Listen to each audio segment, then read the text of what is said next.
ఓం శ్రీ మంగళగౌరీదేవ్యై నమః. హలో అండి, అందరికీ నమస్కారం. మనం ఇంతకు ముందర వీడియోలో శ్రావణ మాసం యొక్క విశిష్టతను గురించి చెప్పుకున్నాం కదా. ఇంత ముందర వీడియోలో అంటే శ్రావణ మాసంలో వచ్చేటువంటి పండుగలు ఏంటి, ఈ శ్రావణ మాసానికి ఆ పేరు ఎందుకు ఎలా వచ్చింది, ఇవన్నీ దీనికి సంబంధించిన విషయాలన్నింటినీ కూడా మనం గత వీడియోలో చెప్పుకున్నాం. ఈ శ్రావణ మాసం అనగానే ముఖ్యంగా మహిళలకి గుర్తొచ్చేటువంటి నోములు ఏంది అంటే శ్రావణ మంగళవారం నోములు, వరలక్ష్మి వ్రతం. చాలా పండుగలు ఉన్నాయి, కృష్ణాష్టమి అని చెప్పుకున్నాం మనం, సోమవారాలన్నీ విశేషమైనవి అని చెప్పేసి. కానీ ముఖ్యంగా మహిళలందరూ కూడా ఎక్కువ మంది మహిళలు నోము నోచుకునేటువంటి నోములు ఏంది అంటే ఈ శ్రావణ మంగళవారం యొక్క నోములు, మంగళగౌరి నోములు మరియు వరలక్ష్మి వ్రతము. ఈరోజు నేను ఈ మంగళగౌరి నోముల గురించి, శ్రావణ మాసంలో వచ్చేటువంటి ఈ మంగళగౌరి నోమును ఎలా నొయ్యాలి, దీని పూజా విధానం ఏంది, దీని వ్రతకథ ఏంది అనేటువంటి విషయాల్ని ఏదో నాకు తెలిసినంత వరకు కొన్ని విషయాల్ని క్లుప్తంగా విశదీకరిస్తానండి. చెప్పుకుందామా మరి ఇప్పుడు శ్రావణ మంగళవారాన్ని గురించి. ఈ శ్రావణ మంగళవారం నోవులు అనేటువంటివి ఎప్పుడు నొయ్యాలంటే అండి, శ్రావణ మాసం ప్రారంభమైన తర్వాత మంగళవారం స్టార్ట్ అవుతుంది కదా అండి. ఒక్కోసారి శ్రావణ మాసం మంగళవారంతో స్టార్ట్ అవుతుంది, ఒక్కోసారి శుక్రవారంతో స్టార్ట్ అవుతుంది. మంగళవారంతో కనుక స్టార్ట్ అయితే 5 మంగళవారాలు వస్తాయండి. అలా కాకుండా మామూలుగా కనుక వస్తే శ్రావణ మాసం ప్రారంభమైన తర్వాత ఎప్పుడు మంగళవారం మొదటి మంగళవారం వస్తుందో ఆ రోజు ఖచ్చితంగా ఈ నోవుని పట్టాలండి. ముందర మంగళవారం రోజు ఈ నోవుని పట్టాలి. ఈ శ్రావణ మంగళవారం నోవుల్ని 5 సంవత్సరాలు కొత్తగా పెళ్ళైనటువంటి అమ్మాయి చేత వరుసగా 5 సంవత్సరాలు నోయిస్తారండి. మొదటి సంవత్సరం పుట్టింట్లో నోయించడం జరుగుతుందన్నమాట. అయితే పుట్టింట్లో ఎందుకు నోయిస్తారు అంటే ఆ అమ్మాయికి కొత్తగా పెళ్ళై ఉంటుంది కదండి, విధి విధానాలు అవన్నీ తెలియవు కదా. కాబట్టి తల్లి సమక్షంలో, తల్లి దగ్గర అయితే కొంచెం చనువుగా ఉంటుంది, ఏదైనా తెలిసినా తెలియకపోయినా అమ్మ చెప్తుంది కదా. అందుకని అత్తగారింటి వాళ్ళ యొక్క ఆచారాలని, మీ యొక్క పద్ధతి ఏందమ్మా, మీ యొక్క ఆచారం ఏందమ్మా అని చెప్పి వాళ్ళని అడిగి వాళ్ళ ఇష్ట ప్రకారము ఈ నోవుని, శ్రావణ మంగళవారం నోవుని పుట్టింట్లో మొదటి సంవత్సరం నోయించడం జరుగుతుంది. అలా నోయిస్తే అమ్మాయికి అలవాటు అవుతుంది కాబట్టి తర్వాత 4 సంవత్సరాలు అత్తగారింట్లో అయినా నోచుకోవచ్చు. అది వాళ్ళ వీలుని బట్టి, కుదిరితే అక్కడ నోచుకోవచ్చు, లేదు ఇక్కడే నోయించండి అంటే ఇక్కడైనా నోయించవచ్చు. ఈ రోజుల్లో ఏంటంటే వాళ్ళ వీలుని బట్టి, అందరూ ఉద్యోగాలు కదండి, వాళ్ళ పరిస్థితులను బట్టి అట్లా నోచుకుంటున్నారనమాట. ఎక్కడ నోచుకున్నా తప్పు లేదు. కాబట్టి పెళ్ళైన సంవత్సరం మొదటి సంవత్సరం పట్టిస్తారనమాట. పెళ్ళైన సంవత్సరం అమ్మాయి ఆషాఢ మాసంలో అమ్మగారింట్లో ఉంటుంది కదా, అత్తగారింట్లో ఉండదు కదా. మనకు ఒక ఆచారం అనమాట ఇది. అత్త అల్లుడు ఒకే ఇంట్లో ఉండకూడదు, అత్త కోడలు ఒకే గడప దాటకూడదు, అట్లా అంటూ ఉంటారు కదా. కాబట్టి ఈ అమ్మాయి పెళ్ళై ఆషాఢ మాసంలో అమ్మగారింట్లో ఉన్న తర్వాత శ్రావణ మాసం వచ్చిన తర్వాత అమ్మాయిని పంపిస్తారు. లేదంటే మళ్ళీ మంగళవారం నోవులకి అమ్మాయిని పిలుచుకొచ్చుకుంటారనమాట. ఈ నెల రోజులు ఉంచుకున్నప్పుడు అత్తగారు అమ్మాయికి శ్రావణ పట్టి అని చెప్పి వాళ్ళ కోడలు నోవులు నోచుకుంటుంది కదా అని చెప్పి పుట్టింటికి ఒకసారిలాగా కోడలకు తీసుకొస్తుందండి. దీన్ని శ్రావణ పట్టి అంటారు. అంటే ఇదేం లేదండి, ఒక వేడుక. ఆ అమ్మాయికి చీర, జాకెట్టు, ఏదో వాళ్ళ శక్తి కొద్దీ ఉన్నవాళ్ళు అయితే ఏదైనా ఒక బంగారు నగ కానుకగా తీసుకొచ్చి మా కోడలు నోవులు నోచుకుంటుంది కదా అని చెప్పి తీసుకొచ్చి సమర్పించడం జరుగుతుందన్నమాట. శ్రావణ మంగళవారం మొదటి వారం అట్లా వచ్చినప్పుడు అత్తగారు కోడలకి, అదేవిధంగా వీళ్ళు అల్లుడికి ఆషాఢ మాసం ప్రారంభానికి ముందరే అమ్మాయిని తీసుకొచ్చుకుంటారు కదా వీళ్ళింటికి. అప్పుడు అల్లుడికి ఆషాఢ పట్టి అని చెప్పి ఒక కానుకగా ఇస్తారనమాట. అల్లుడికి ఆషాఢ పట్టి కానుకగా సమర్పించి అమ్మాయిని వీళ్ళింటికి తీసుకొని వస్తారు. ఆ అత్తగారు ఏమంటే శ్రావణ పట్టి తీసుకొచ్చి కోడలకి ఇస్తుంది. తర్వాత ఈ అమ్మాయిని నెల రోజులు ఉంచుకొని నోవులు నోయించి తర్వాత మొదటి సంవత్సరం కాబట్టి వినాయక చవితి పండగకి, కొందరు ఏంటంటే వినాయక చవితి పండగకి అత్తగారు వాళ్ళు మొదటి పండగ కదా, విఘ్నాలు లేకుండా ఉంటాయి. ఎక్కువ మంది ఏంటంటే వినాయక చవితి పండగకి పుట్టింటికి పంపించరండి. అంటే వాళ్ళ వీళ్ళని బట్టి శ్రావణ మంగళవారాలు నోవులు అయిన తర్వాత మళ్ళీ అమ్మాయిని అత్తగారింటికి పంపించడం జరుగుతుందన్నమాట. లేదు ఇవన్నీ వాళ్ళ వీళ్ళని బట్టి, పరిస్థితిని బట్టి. లేదంటే వినాయక చవితికి ఆ కొత్త అల్లుడు కాబట్టి ఇక్కడికి రావడం, ఇక్కడే పండగ చేసి పంపించడం అనేటువంటిది ఒక ఆచారంగా జరుగుతుందన్నమాట. ఇది శ్రావణ మంగళవారానికి సంబంధించి ఈ విధంగా నోచుకుంటారనమాట. అయితే ఈ శ్రావణ మంగళవారం నోవుని ఎలా నోస్తారంటే ఖచ్చితంగా పెళ్ళైనటువంటి అమ్మాయి మొదటి సంవత్సరం నోచుకునేటప్పుడు మొదటి వారమే ఈ నోవుని ప్రారంభించాలండి. ఈ నోవుని ప్రారంభించే ముందర చెప్పాను కదా, మామూలుగా ఉదయాన్నే సూర్యోదయాత్పూర్వమే లేచి కాలకృత్యాలు తీర్చుకొని అభ్యంగన స్నానం చేసి ఒక పీట తీసుకొని ఆ పీట మీద అంతా పసుపు రాసి దాని మీద బియ్యపు పిండితోటి పద్మాలేసి ముగ్గులు పెట్టుకొని చక్కగా దాని మీద ఒక నూతన వస్త్రాన్ని పరిచి దాని మీద అంటే ఒక జాకెట్ ముక్క లాంటిది ఏదన్నా వేసుకొని దాని మీద కాసిన బియ్యం పోసి దాని మీద ఏంటంటే ఒక ఎండు కొబ్బరి చెప్పు పెట్టి ఆ ఎండు కొబ్బరి చెప్పు మీలో ఒక తమలపాకేసి దాంతో పసుపుతో గౌరీదేవిని చేసి ప్రతిష్ఠింపజేస్తారనమాట. మనం ఏ పూజ చేసుకున్నా సరే ముందట వినాయకుడు పూజ చేస్తాం కదా, విఘ్నాలు లేకుండా. కాబట్టి ప్రతి సంవత్సరము ఈ నోవు నోచుకునే దానికి ముందు ప్రారంభం రోజు ఖచ్చితంగా వినాయకుడు పూజ చేయాలి. ప్రతి వారం అవసరం లేదు. అంటే ప్రతి వారం మామూలుగా ఊరక శుక్లాంబరదం అట్లా చెప్పుకొని వినాయకుడి పూజ ఊరక మంత్రం చెప్పుకొని ప్రారంభించవచ్చు. అంటే సపరేట్గా వినాయకుడి పూజ ప్రతి వారం అవసరం లేదన్నమాట. కానీ మొదలుపెట్టేదానికి ప్రారంభం రోజు మంగళగౌరి నోము ఈరోజు ప్రారంభం చేస్తాం అనుకుంటే ఆ రోజు మొదటి వారము ఖచ్చితంగా ఈ వినాయకుడికి పసుపుతో చేసినటువంటి వినాయకుడిని పూజ చేసి షోడశనామాలు చెప్పుకొని ఆ వినాయకుడికి గుడని మీద బెల్లాన్ని నైవేద్యంగా సమర్పించి ఆ తర్వాత ఆ వినాయకుడిని కదిలించి పక్కన పెట్టి ఆ రోజు మంగళవారం కాబట్టి మనం కదిలించాం, తెల్లవారు తీస్తాం అనమాట. పక్కన పెట్టేసి యథాప్రకారం అమ్మవారికి షోడశోపచార పూజ అనేటువంటిది చేయడం జరుగుతుంది. ఈ విధంగా చేస్తారనమాట. అంటే పీట చెప్పాను కదా ఇందాకనే, పీటను శుభ్రంగా కడిగేసి పసుపు రాసి బొట్లు పెట్టి బియ్యం పిండితో ముగ్గులేసి బొట్లు పెట్టి దాని మీద ఒక నూతన వస్త్రాన్ని ఒక ఎర్ర జాకెట్ ముక్కనేసి దాని మీద బియ్యం పోసి దాని మీద కొబ్బరి చిప్పను పెట్టి ఆ కొబ్బరి చిప్పలో మనం తమలపాకేసి పసుపుతో చేసినటువంటి గౌరీదేవిని పెట్టేసి అమ్మవారికి ఫస్ట్ వినాయకుడి పూజ అయిన తర్వాత యథాప్రకారం షోడశోపచార పూజ, అంగ పూజ, ఈ గౌరీదేవి యొక్క అష్టోత్తరాన్ని ఇవన్నీ చెప్పి పూజ చేసేసుకొని దానికి సంబంధించినటువంటి కథను చదువుకొని దీనికి అని ఆర్భాటం అవసరం లేదండి. సింపుల్గా ఒక 5 ముత్తైదువుల్ని పిలిచి వాయనం ఇవ్వచ్చు అనమాట. దీనికి వాయనంలో ఈ అమ్మవారి పూజలో ప్రధానమైనవి ఏంటంటే శనగలు. చూడండి, శనగలు ఎందుకంటే గురుబలం పెరుగుతుంది వాళ్ళకి. శనగలు దానం ఇవ్వడం వల్ల ఈ శ్రావణ మాసంలో ఈ శనగలు తినడం వల్ల కూడా ఆరోగ్యం లభిస్తుంది.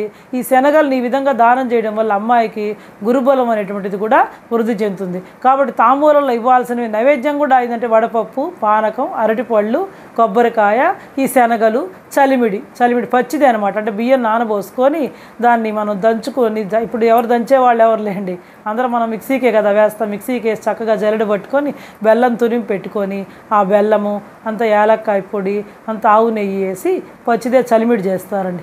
ఆ చలిమిడి, శనగలు, వడపప్పు, పానకము, అరటిపళ్ళు వీటిని కొబ్బరికాయ కొట్టి నైవేద్యం సమర్పిస్తారు. లేదా మనం అంత గుడాన్నం అయినా చేసుకోవచ్చు, క్షీరాన్నం చేసుకోవచ్చు, ఏదైనా అమ్మవారికి చిత్రాన్నం చేసుకోవచ్చు. ఇవన్నీ మన శక్తిని బట్టి అండి. ఇవి నైవేద్యం పెట్టేసుకొని అమ్మవారికి. అయితే ఈ శ్రావణ మంగళవారం గౌరీదేవిలో ఇంకా తోర పూజ కూడా ఉంటుందండి.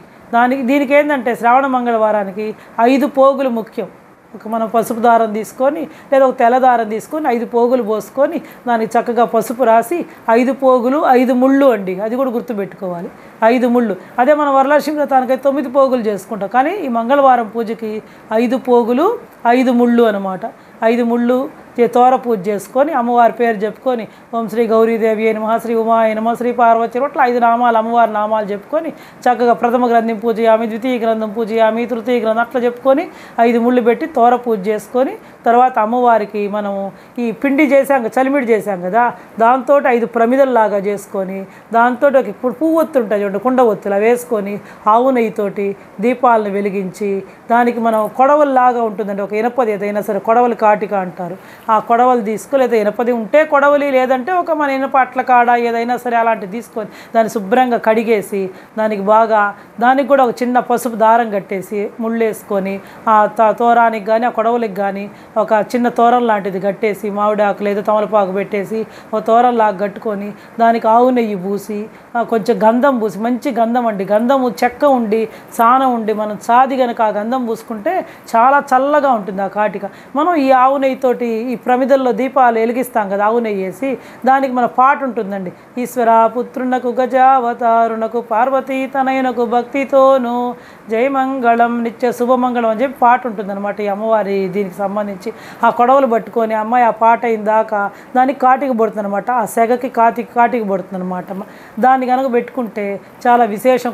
ఈ శ్రావణ మంగళవారం నోవుల విశేషం ఏంటంటే ఈ కాటికండి, కొడవలు కాటిక అని చెప్పేసి చాలా ప్రసిద్ధం. ఎక్కడెక్కడ వాళ్ళు కూడా కాటిక అని చెప్పి అడుగుతూ ఉంటారనమాట. ఈ శ్రావణ మంగళవారం నోవులో విశేషమైంది ఏంటంటే ఈ కొడవలు కాటిక.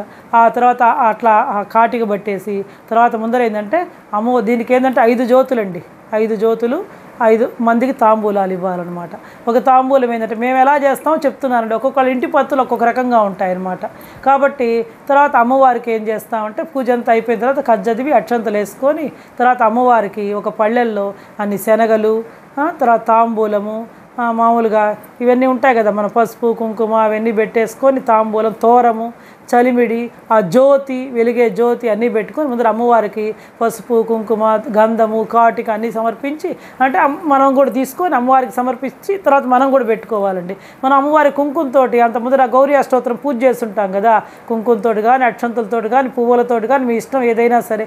కాబట్టి ఆ కుంకుమను పెట్టుకొని తర్వాత అమ్మవారికి కూడా పసుపు కుంకుమ గంధము అన్నీ సమర్పించి కాటిక సమర్పించి 2 అక్షంతలు అమ్మవారికి ఇచ్చి తర్వాత ఈ పళ్ళెల్లో మనం శనగలు, తాంబూలము, పండ్లు, ఈ ప్రమిద జ్యోతి వెలుగుతూ ఉంటుంది కదండి. మేము ఇక్కడ మా నెల్లూరు సైడ్ మేము వెలుగుతూ ఉన్నప్పుడే ముత్తైదువులకు ఇస్తామండి. అట్లాగే చలిమిడి ఉండ ఇవన్నీ పెట్టుకుని ఇంకా శక్తి ఉండి మనం చేసుకుంటే ఏదైనా సుఖీ అలాంటివి చేసి ప్రతి వారం అవసరం లేదండి. మొదటి వారం ఇంతవరకు చాలు. ఇవి అమ్మవారికి వాయనం ఇచ్చి, అంటే ఇస్తినమ్మ వాయనం, పుచ్చుకుంటినమ్మ వాయనం అలా 3 సార్లు చెప్పుకొని అడిగితినమ్మ వరం అంటే మనం అమ్మవారికి ఇస్తున్నాం కాబట్టి ఇస్తినమ్మ ఫలం అని మనమే చెప్పుకొని చెప్పి తర్వాత అమ్మవారి మీద అక్షంతలు వేసుకొని 2 అక్షంతలు మన మీద వేసుకొని ఆ వాయనాన్ని దాంట్లో ఉండే ఆ జ్యోతిని మనమే తినాలండి. అది పక్కన పెట్టుకొని తర్వాత మిగతా 4 ముత్తైదువులకి ఇదే ప్రకారంగా పళ్ళెల్లో శనగలు, తాంబూలము అన్నీ పెట్టి మనం జ్యోతి, తోరము 5 మందికి చెప్పాను కదా, ఒక తోరం అమ్మవారికి ఇచ్చింది మనమే కట్టుకుంటాము. తర్వాత మిగతా 4 తోరాలు ఒక్కొక్కరికి ఒక్కొక్క తోరం, ఆ విధంగా 4 ముత్తైదువులకి తాంబూలాలు సమర్పించుకోవాలి. ఇది అండి చాలా సులభంగా శ్రావణ మంగళవారం నోచుకునేటువంటి పద్ధతి అనమాట. కాబట్టి ఈ గౌరీ అష్టోత్తర శక్తి ఉంటే మంగళవారం కాబట్టి చక్కగా లలితా సహస్రనామం చేసుకోవచ్చు, సుబ్రహ్మణ్యేశ్వర స్వామిని పూజించుకోవచ్చు. మంగళవారాలు కాబట్టి అష్టోత్తరం ఇవన్నీ ఇంకా మన శక్తి కొద్దీ అండి.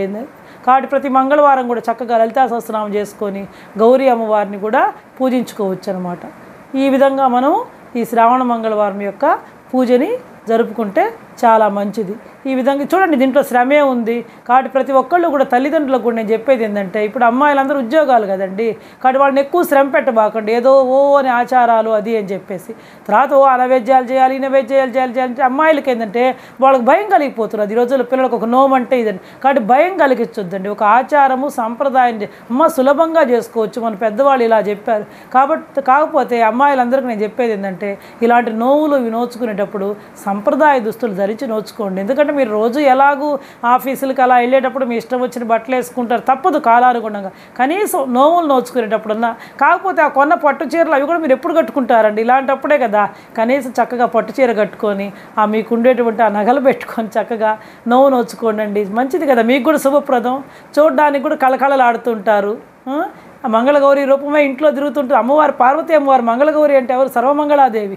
ఆమె పార్వతీ అమ్మవారు. ఇంట్లో తిరుగుతూ ఉంటుంది. చక్కగా ఆ విధంగా నోవులు నోచుకొని కజ్జదుకొని అక్షంతల శిరస్సు మీద వేసుకొని భర్తకు దండం పెట్టేసి ఆ రోజు ఒక్కపూట మాత్రమే భోజనం చేయాలండి. మధ్యాహ్నం ఆకుల విస్తరలో భోజనం చేసి రాత్రికి భోజనం చేయకూడదు మంగళవారం నోవులు నోచుకునేటువంటి వాళ్ళు.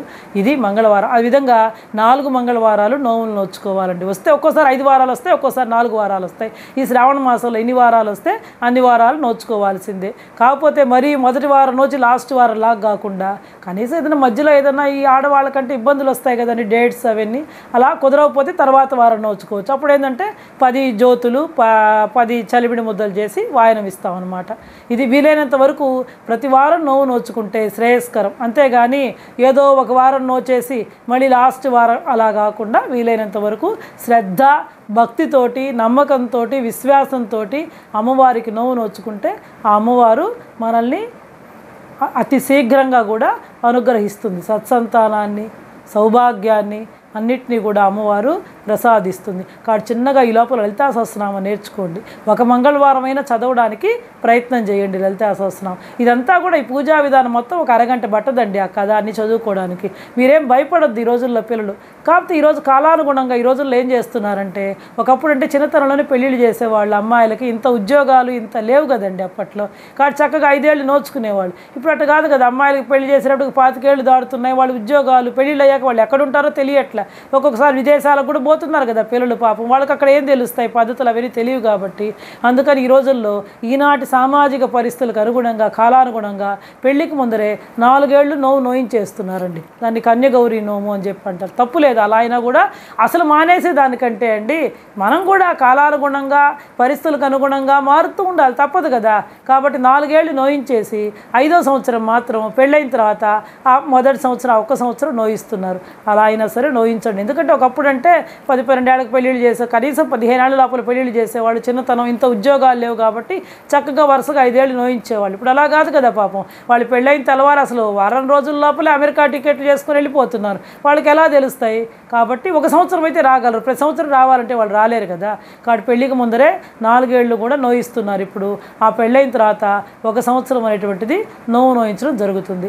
అలా నోచినా కూడా తప్పేమి లేదు, నోచుకోవచ్చు. అసలు మానేసేదానికంటే కూడా అలా అయినా సరే నోవుని చేసుకోవచ్చు. అయితే ఈ నోవుని 5 ఏళ్ళు నోచిన తర్వాత ఉద్యాపన చేయాలి. ఉద్యాపన సాధారణంగా ఎలా చేస్తారంటే పెళ్ళిళ్ళప్పుడు చేస్తారండి. పెళ్ళిళ్ళప్పుడు పెళ్లి కూతురికి మా ఇళ్ళల్లో ఏంటంటే పెళ్ళైన తర్వాత నాగవళి ఏం చేస్తారు, ఆ నాగవళి సమయంలో ఆ పెళ్లి కూతురికి ఇవ్వడం జరుగుతుంది అన్నమాట. ఈ ఉద్యాపన తాంబూలం అంటే అక్కడ ఒక గౌరీదేవిని పూజించి నోచుకున్న ఉద్యాపన చేస్తుంది.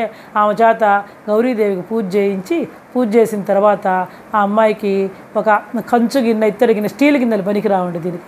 దాంట్లో ఒక 16 జతల అరిసెలు అంటే 32 పెట్టేసి, అరిసెలు పెట్టేసి 32, 33 ఉంటాయి కదా అరిసెలు పెట్టేసి, దానిపైన ఒక కొత్త జాకెట్ ముక్కదేసి వాసిన్లాగా కట్టేసి ఆ అమ్మాయికి చాటల్లో ఏంటంటే పసుపు కుంకుమ, చీర, జాకెట్టు, తాంబూలము ఇవన్నీ ఉంటాయి కదా. సో మామూలుగా పసుపు కుంకుమ పొట్లాలు, ఇవన్నీ దక్షిణ, ఇవన్నీ చెవ్వాకు, ఇవన్నీ నల్ల పూసలు, కాళ్ళకు పెట్టుకునే మెట్టెలు, మళ్ళీ తాళీ బొట్లు, 2 తాళీ బొట్లు, నల్ల పూసలు ఇవన్నీ పెట్టేసి అమ్మాయికి ఈ అరిసెలతోటి ఉద్యాపన అదేవిధంగా అబ్బాయికి కూడా పెళ్లి కూతురు పెళ్లి కొడుకు ఉంటారు కదా, పెళ్లి కొడుకు పంచెల చాపు, ఉత్తర జంధ్యాలని వెండి అమ్ముతారండి. ఆ ఉత్తర జంధ్యాలు, పంచెల చాపు ఆ అబ్బాయికి పెట్టి తాంబూలం ఇస్తారు. ఈ విధంగా భార్యాభర్త ఇద్దరు కలిసి ఆ పెళ్లి సమయంలో ఉద్యాపన చేసుకుంటారు. చూడండి, మంగళగౌరి అంటే ఎంత విశేషం అంటే మన ఇళ్లల్లో ఏదైనా పెళ్లి కూతురు చేసిన తర్వాత అమ్మాయిని మండపానికి తీసుకెళ్లే ముందర కూడా గౌరీదేవి పూజ చేస్తే మనం కళ్యాణ మండపానికి తీసుకెళ్ళడం జరుగుతుంది అనమాట. ఎందుకంటే ఆమె సర్వమంగళాదేవి కాబట్టి ఆ గౌరీదేవి యొక్క అనుగ్రహం ఆ అమ్మాయి మీద ఉండాలి అని చెప్పి ఫస్ట్ గౌరీ పూజ అని చెప్పి చేసిన తర్వాతనే ఆ అమ్మాయిని కళ్యాణ మండపానికి తీసుకెళ్ళి పెళ్ళి అనే కార్యక్రమం నిర్వహించడం జరుగుతుంది. కాబట్టి ఇంత విశిష్టమైనటువంటిది అనమాట ఈ మంగళగౌరి వ్రతం. కాకపోతే కొంతమంది మా ఇళ్లలో లేవండి, ఆచారం లేదండి అని చెప్తుంటారు. అలా లేని వాళ్ళు అయినా సరే అమ్మ ప్రతి మంగళవారం ఊరికి పసుపుతో గౌరీదేవిని చేసుకొని మీరు అలా అప్పుడప్పుడు అందరికీ తాంబూలాలు ఇవ్వాల్సిన అవసరం లేదు. మంగళగౌరి పసుపుతో గౌరీదేవిని చేసుకొని చక్కగా అమ్మవారి గౌరీ అష్టోత్తరం చదువుకోండి, లలితా సహస్రనామం చదువుకోండి, ఊరికి మామూలు తాంబూలం ఇవ్వండి. శనగలు అవి ఇస్తే తప్పేం లేదు కదా, శనగలు తాంబూలం ఇస్తే తప్పే ఉంది. అదేంటంటే తెలియకుండా చూడండి మీకు ఆ గురువు యొక్క బృహస్పతి యొక్క అనుగ్రహం కలుగుతుంది. ఏదైనా సరే మన వాళ్ళు కూడా చెప్తుంటారు జాతకంలో బాగుండాలంటే గురుబలం ఉండాలి. ఈ పెళ్లి ముహూర్తాలు ఇవి పెట్టాలన్నా కూడా ఏం చెప్తారంటే గురుబలం బాగుండాలి అని చెప్తారు. కాబట్టి ఆ గురువు బలం అనేటువంటిది మీకు పెరుగుతుంది, కలిసి వస్తుంది. కాబట్టి మంగళవారం నాడు ఇంకా సుబ్రహ్మణ్యేశ్వర స్వామిని పూజించవచ్చు, వినాయకుడిని పూజించవచ్చు, అమ్మవారిని పూజించవచ్చు.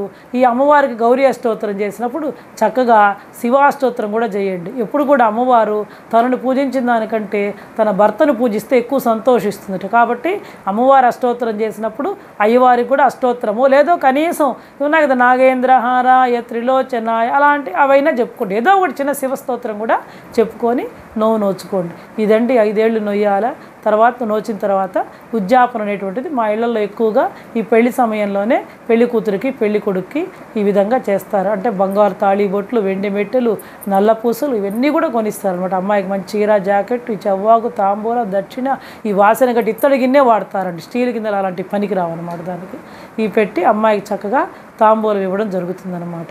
అదేవిధంగా పెళ్లి కొడుకు కూడా ఒకళ్ళకి ఇవ్వరు కదా, పెళ్ళి అయిపోయింది కాబట్టి అమ్మాయికి అబ్బాయికి కూడా చక్కగా పంచెలు చాపు పెట్టేసి ఆ ఉత్తర జంధ్యాలు పెట్టి దక్షిణ తాంబూలం పెట్టి అబ్బాయికి కూడా వీళ్ళిద్దరు భార్యాభర్తలు ఇద్దరు కలిసి ఇచ్చి నోవుని ఉద్యాపన పూర్తి చేసుకుంటారండి. ఈ విధంగా ఇది శ్రావణ మంగళవారం యొక్క గౌరీ పూజ, మంగళవారం నోవు నోచుకునేటువంటి విధానం. ఇప్పుడు దీనికి సంబంధించినటువంటి కథని క్లుప్తంగా తెలియజేస్తాను. మృంగెడువాడు విబుండని మృంగెడిది గరళమనియును మేలని ప్రజకున్ మృంగుమనే సర్వమంగళ మంగళసూత్రంబునెంత మది నమ్మినదో. చూడండి, ఎందుకు ఈ మంగళగౌరినే పూజించాలి అంటే, మామూలుగా మనకి ఇంత ముందర ఆ కథ తెలుసు. ఇప్పుడు దానికంతా పోతే ఎక్కువ లెంత్ అయిపోతుందండి వీడియో.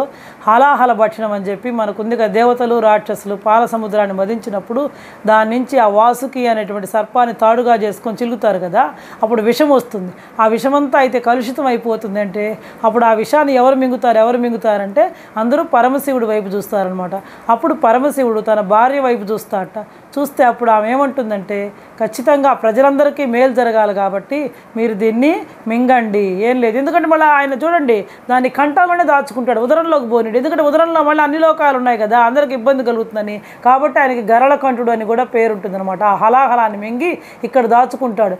ఆమె అంత ధైర్యంగా ఆయన ఎందుకు మింగమనింది అంటే, ఆమె తన మంగళసూత్రం మీద, తన సౌభాగ్యం మీద మనసులో ఎంత బాగా ప్రగాఢమైన నమ్మకం ఉంటేనే కదా ఆయన భర్తని విషయాన్ని మింగమంటుంది. కాబట్టి అందుకే మనం కూడా, ప్రతి ఒక్కళ్ళం కూడా ఆ మంగళగౌరి యొక్క వ్రతాన్ని కనుక నోచుకుంటే మనకు కూడా అంతటి సౌభాగ్యం కలుగుతుంది. ఇది దానికి సంబంధించినటువంటి శ్లోకం. ఎందుకు చెప్పానంటే, అమ్మవారు తన మంగళసూత్రాన్ని ఎంత ప్రగాఢంగా నమ్మింది కాబట్టే మనం కూడా ఆ నోవును నోచి మన యొక్క భర్తల యొక్క ఆయుష్ని కానీ మనం కూడా ప్రగాఢంగా మన మంగళసూత్రాన్ని దానికోసమే కదా నీ నోవులు నోస్తాం మనం కూడా. కాబట్టి సౌభాగ్యం కోసం నోవు నోస్తాం కాబట్టి మనం దానికి సంబంధించి ఈ పద్యం చెప్పి, అంటే విషాన్ని కూడా ధైర్యంగా మింగమని చెప్పింది కాబట్టి మనం కూడా ఏదైనా సరే, మన భర్తల కష్టం వచ్చినా సరే అమ్మవారు తీరుస్తుంది. కాబట్టి ఈ మంగళగౌరి కృపతోటి మనం కూడా అన్ని కష్టాలని కూడా అధిగమించవచ్చు సునాయాసంగా. కాబట్టి ప్రతి ఒక్కళ్ళు కూడా ఈ మంగళగౌరి నోవుని అందుకని నోచుకుంటారు, ఎక్కువగా సౌభాగ్యం కోసం నోచుకుంటారనమాట. అయితే దీనికి సంబంధించినటువంటి కథ అనేటువంటిది పుస్తకాల్లో మంగళగౌరి వ్రత కథ అని చెప్పి అమ్ముతారండి. ఆ పుస్తకాల్లో ఉంటుంది, చదువుకోవచ్చు. పాట కూడా ఉంటుందండి. దాన్ని చెప్పాను కదా, ఆవు నేతితో జ్యోతులు వెలిగించినప్పుడు ఆ పాట పాడుతూ ఆ అమ్మాయి ఆ కొడవల్ని పట్టుకొని కాటికి పడుతుంది అనమాట. కాబట్టి అలా కూడా పాడతారు కొందరు. నేను ఈ కథల గురించి సింపుల్గా చెప్తానండి.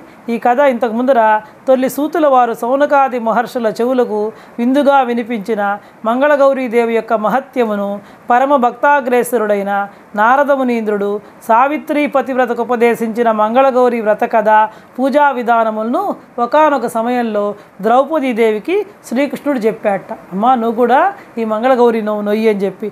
ద్రౌపది పరాశక్తియే మంగళగౌరిగా లోకమున ప్రఖ్యాతిగాంచినది. ఆ మంగళగౌరీదేవి కటాక్షం ఏ స్త్రీలపై ఉండనో వారికి వైదవ్య బాధ కలుగబోదు. సర్వవిధ సౌభాగ్యములతో వారు అలరారగలరు. ఆ మహాదేవిని శ్రద్ధాభక్తులతో అర్చించవలను. అయితే ఎప్పుడు చేయాలంటే, ప్రతి సంవత్సరం శ్రావణ మాసంలో వచ్చే మంగళవారాలే ఈ నోవు నోయడానికి అర్హములై ఉన్నాయి అని చెప్పి శ్రీకృష్ణుడు ద్రౌపదీదేవితో కూడా చెప్పాట, ఈ నోవు నోయమని చెప్పి.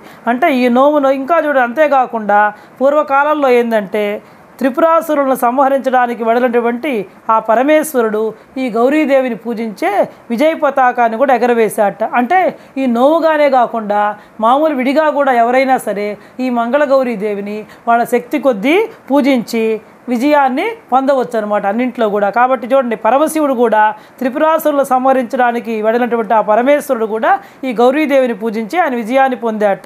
ఇంకా ఆమెను ఈ గౌరీదేవిని పూజించడం వలనే కుజుడు మంగళవారానికి తాను అధిపతి కాగలుగుడు జరిగింది. మంగళవారానికి అధిపతి ఎవరంటే కుజుడు అనమాట. కాబట్టి ఆయన కూడా ఎవరిని పూజించాడంటే ఈ గౌరీదేవిని పూజించే ఆయన కూడా మంగళవారానికి అధిపతి అయ్యాడనమాట. ఇంకా మనువంశజుడైనటువంటి మండుడు అనేటువంటి రాజు గౌరీదేవి తపప్రభావంనే చాలా కాలము భూలోకంలో సర్వసంపదలతో రాజ్యమేలగలిగినాడు.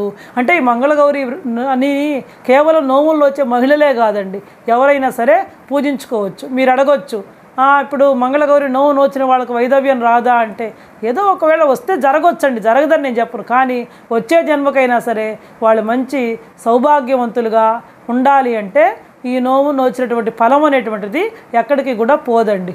కాబట్టి మన వాళ్ళు అడుగుతుంటారు కదా క్వశ్చన్లు, ఈ నోవులు నోస్తారు, మీకు అలాంటప్పుడు వైదవ్యం రాదా, గ్యారంటీ ఉందా అంటే, గ్యారంటీని మనం చెప్పలేము. కాకపోతే అమ్మవారి కృప వీలైనంత వరకు రక్షిస్తుంది అమ్మవారు. కాకపోతే ఆయుష్కి ఎవరు కర్తలు కాదు కదండి. ఒకవేళ వచ్చే జన్మకైనా మన మీద అమ్మవారి యొక్క అనుగ్రహం ఖచ్చితంగా ఉంటుంది. మనం ఏదైనా సరే భక్తి విశ్వాసంతో నమ్మకంతో చేయాలండి, అది అనమాట. కాబట్టి ఈ విధంగా మంగళగౌరిని పూజించి ఈశ్వరుడు విజయ పతాకం ఎగరవేశాడు. అదేవిధంగా కుజుడు మంగళవారానికి అధిపతి అయినాడు.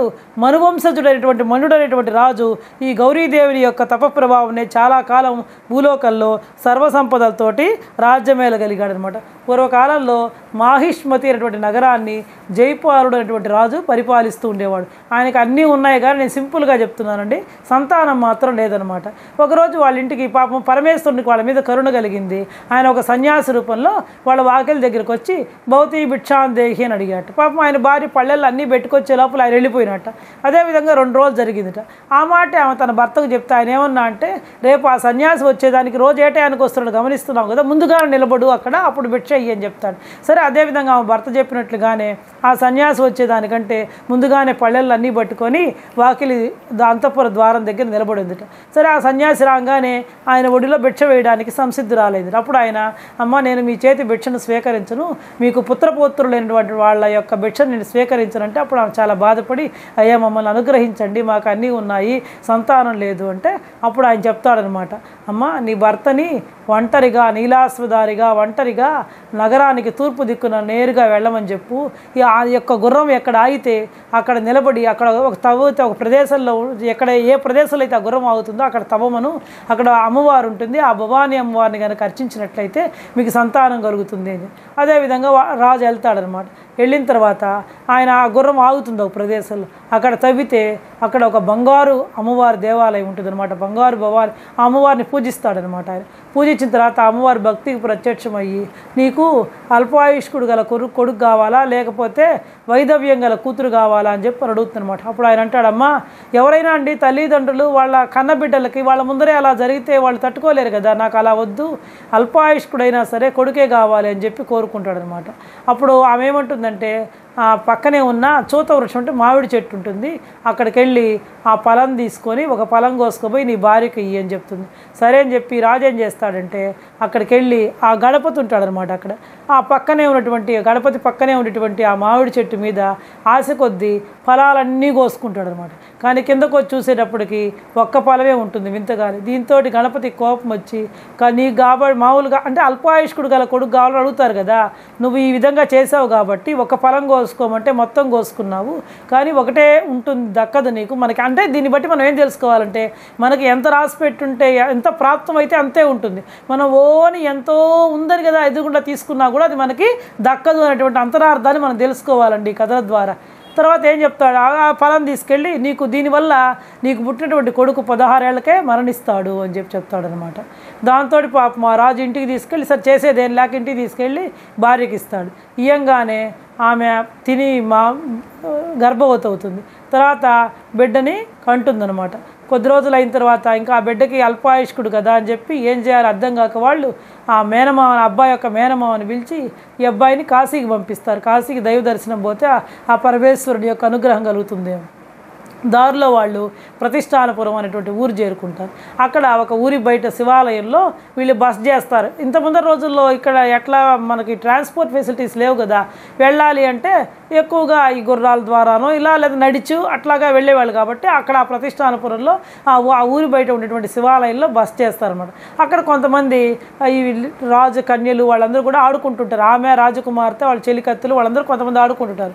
అందులో ఆడుకుంటూ ఒక ఆమె సుశీల అనేటువంటి ముండా రండా అని తిడుతుంది. అప్పుడు ఆమె కోపం వచ్చి, మా ఇంట్లో మా అమ్మ మంగళగౌరి నోవును వచ్చింది, మా ఇంట్లో ముండలు రండలు ఎవరు ఉండరు, మా ఇంట్లో మా వంశంలో ఎవరికి కూడా వైధవ్యం అనేటువంటిది కలగదు అని చెప్పి చెప్తుంది అనమాట. ఆ మాటలు ఈ ఉన్నారు కదా అక్కడ వాళ్ళు విడిది చేసి అబ్బాయి పేరు అంటే ఆ రాజకుమారుడి యొక్క మేనమామ వింటాడనమాట. వినేసి ఆయన ఏం చేస్తాడంటే, ఇప్పుడు చూడు మా అమ్మ వాళ్ళు కూడా వస్తారు ఈ పార్వతీ పరమేశ్వర ఆలయానికి శివుడిని పూజించడానికి అని చెప్తుంది. ఈయనేం చేస్తాడంటే ఎవరికి తెలియకుండా ఆ శివాలయంలో శివుడి వెనక దాచుకొని అప్పుడు వాళ్ళు వచ్చి పూజ చేసి మా అమ్మాయికి మంచి వరుణ్ణి ప్రసాదించు అని చెప్పి వాళ్ళు పరమేశ్వరుని కోరుకుంటారు. ఈ వెనకాల ఉన్నటువంటి ఆ అబ్బాయి మేనమామ, మీకు ఇక్కడే శివుడు అనేటువంటి పేరు గల బాడసారు దొరుకుతాడు, అతనికి ఇచ్చి మీ అమ్మాయిని పెళ్లి చేయండి అని చెప్పి చెప్తాడనమాట. వాళ్ళు సరే అని చెప్పి చుట్టూ చూస్తారనమాట, అక్కడే ఉంటారనమాట. సరే అని చెప్పి మొత్తం మీద వాళ్ళకి పెళ్లి చేస్తారనమాట. పెళ్లి చేసి ఆ రాత్రి వాళ్ళు మామూలుగా పడుకుంటారు కదా, పడుకోవడానికి అది బ్రహ్మచర్యం అనమాట. ఆ రోజుల్లో మామూలుగా పెళ్ళైన రోజు రాత్రి బ్రహ్మచర్యంగానే ఉంటారు. అదేవిధంగా వాళ్ళు దర్భలపై శయనించుంటారనమాట. ఆ అమ్మాయి పడుకున్న తర్వాత సగం రాత్రి అప్పుడు నిద్రలో కళ వస్తుంది. మంగళగౌరి ఆ అమ్మాయి యొక్క కల్లో కనిపించి, నీ భర్తకు ఒక గండం ఉంది, కాసేపు పోయిన తర్వాత ఒక పాము ఒకటి వస్తుంది, నువ్వు ఒక పాలు గల కుండను తీసుకొని దానికి ఎదురుగుండా పెట్టు, అప్పుడు పాల కోసరం అనేటువంటి ఆ పాము ఘటనలో ప్రవేశిస్తుంది. అది ఘటనలోకి ప్రవేశించిన తర్వాత నువ్వు దానిపైన ఒక జాకెట్ గుడ్డ పెట్టేసి వాసిని కట్టేసి పైన పక్కన పెట్టేసి తర్వాత తెల్లవారిన తర్వాత దాన్ని తల్లికి వాయిన వెయ్యి అని చెప్పి మంగళగౌరి కల్లో కనపడి చెప్తుంది. అమ్మాయి లేచి చూస్తే ఏం కనపడదు, అమ్మవారు నన్ను అనుగ్రహించింది కావాలని చెప్పి అట్లాగే ఈ లోపల కుండలో పాలు పోసుకొని తీస్తుంది. అమ్మవారు చెప్పినట్టుగానే ఒక పాము వస్తుంది అనమాట. అప్పుడు ఆ అమ్మాయి పాలకుండని పాముకి ఎదురుకుండా పెడితే అది పాము ఆ ఘటనలోకి ప్రవేశించిన తర్వాత అమ్మవారు ఎట్లా చెప్పిందో జాకెట్ దానికి వాసన కట్టేసి పక్కన పెడుతుంది అనమాట. ఆ తెల్లవారి ఈ అబ్బాయి బాటసారి ఏం చేస్తాడు, ఎవరికి చెప్పకుండా వెళ్ళిపోతాడనమాట. వెళ్ళిపోతే అతడు పోతే ఏం చేస్తాడంటే ఆ రాత్రి వాళ్ళు ఈ పంచభక్షాలతో కలిసి భోజనం పెడతారు కదా, అలా పెళ్ళయింది కాబట్టి పెట్టిన తర్వాత తన ఉంగరాన్ని అక్కడ వదిలిపెట్టేసి వెళ్తాడనమాట. ఆ ఉంగరాన్ని ఈ అమ్మాయి సుశీల పెట్టుకొని సిగ్గుపడుతుంది. ఆ తర్వాత తండ్రి ఏం చేస్తాడంటే మళ్ళీ ఈ శివుడు ఏం చేస్తాడంటే వీళ్ళని పరీక్షించదలిచి ఆ శివుడి రూపంలోనే వస్తాడు. పరమశివుడే ఈ బాటసారి అయినటువంటి శివుడి రూపంలో వస్తాడనమాట. వస్తే నేనే అంటే అప్పుడు అమ్మాయి గుర్తుపట్టి ఇతర నా అసలు భర్త కాడు, నా భర్త వేరే ఉన్నాడు అంటాడు. అప్పుడు ఆ అమ్మాయి యొక్క దీనికి మెచ్చేసి పతివ్రతాతనానికి మెచ్చి శివుడు నీ త్వరలో నీ భర్త వస్తాడని చెప్పి అనుగ్రహించి వెళ్ళిపోతాడనమాట. అప్పుడు ఆమె తండ్రితో చెప్తున్నా, అన్న ఒక సంవత్సరం మీరు అన్నదానం చేయండి, నేను తాంబూల దానం చేస్తారు అంటే ఇంతమంది బాటసార్లు వస్తూ ఉంటారు కదా, నడిచి కదా వెళ్తారు ఎక్కడికైనా. ఆ వచ్చే వాళ్ళు వచ్చినప్పుడు ఒక సంవత్సరం ఈ విధంగా చేద్దామని చెప్తుంది. అదేవిధంగా వీళ్ళు ఆ విధంగా చేస్తూ ఉంటారు.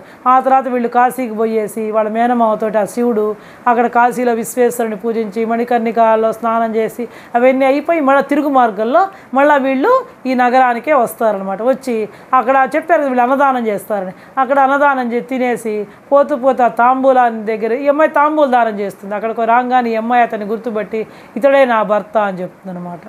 అప్పుడు చెప్పిన తర్వాత అందరూ కూడా సంతోషించి మళ్ళా రాజు అంగరంగ వైభవంగా తన కూతుర్ని సార ఇచ్చి అత్తమామల దగ్గరికి పంపిస్తాడనమాట. దీంతో ఆ శివుడి ఆయుష్ కూడా చెప్పి అంతమంది అమ్మవారు ఇది చేస్తుంది కదా, ఆయుష్ కూడా వృద్ధి అవుతుంది అనమాట. అప్పుడు ఇంటికి పోయిన తర్వాత ఆమె అత్తమామలకి నమస్కరించగానే వాళ్ళ అమ్మ నువ్వు ఏమి నవ్వును వచ్చావమ్మా అని చెప్పి అప్పుడు ఆమె మంగళగౌరి కాటికి పెడుతున్నావు. కాటికి పెట్టగా అత్తమామల కళ్ళు వస్తాయి. అమ్మ నువ్వు ఏమి నవ్వును వచ్చా అంటే ఇదంతా మంగళగౌరి కృప అత్తయ్య అని చెప్తుంది. అప్పటి నుంచి వాళ్ళు కూడా చిరకాలం సంతోషంగా ఉంటారనమాట. ఈ విధంగా మంగళగౌరిను పూర్తయి పూజ చేసుకున్న తర్వాత ఈ కథను చదువుకోవాలి. ఇంకా ఇందాక పాట కూడా చెప్పాను కదా, నేను ఈశ్వరాపుత్రుని. కొంతమంది పాటను కూడా చదువుకుంటారు. పాటను చదివి కూడా కొడవలకి కాటికి బట్టి పూజలు ముగిస్తారు. కాబట్టి ప్రతి ఒక్కళ్ళు కూడా ఈ విధంగా మంగళగౌరీ దేవిని పూజించి మంగళగౌరీ దేవి యొక్క అనుగ్రహాన్ని పొందాలని చెప్పి కోరుకుంటున్నాను. ఒకవేళ లేని వాళ్ళు మాకు మంగళగౌరి నోవులు లేవు అని చెప్పి ఇందాకనే చెప్పాను కదా, నేను లేకపోయినా సరే ఆ మంగళవారం రోజు ఇందా నేను చెప్పాను కదా కథలో ప్రారంభంలో శివుడే పూజించాడు గౌరీదేవిని. విడిగా మన ఇంట్లో చిన్న విగ్రహం ఉన్నా లేదు పసుపుతోటి అమ్మవారిని చేసుకొనైనా సరే మనం ఆమెనే గౌరీదేవిగా భావించి చక్కగా ఒక వారమైనా సరే పూజ చేసుకోవచ్చు. మామూలు గౌరీదేవిని పూజించడానికి ఏముందండి, పెళ్లికి ముందర ప్రతి ఒక్కళ్ళకి చేస్తారు కదా, అమ్మాయిని కూర్చోబెట్టి గౌరీదేవి పూజ చేస్తారు కదా. కాబట్టి ప్రతి ఒక్కళ్ళు కూడా ఆ గౌరీదేవిని ఈ విధంగా అయినా సరే పూజించి ఆ సర్వమంగళాదేవి యొక్క అనుగ్రహాన్ని పొందవచ్చు. ఎందుకంటే ఆమెకి తన మాంగళ్యం మీద అంత నమ్మకం కాబట్టి భర్తనే నువ్వు విషం మింగు అని చెప్పింది. కాబట్టి మనం కూడా ఆ మాంగళ్య అనుగ్రహం కోసం ఈ మంగళగౌరిని పూజించి సకల సౌభాగ్యాలతోటి స్త్రీలందరూ కూడా వర్ధిల్లాలని కోరుకుంటూ సెలవు తీసుకుంటున్నాను.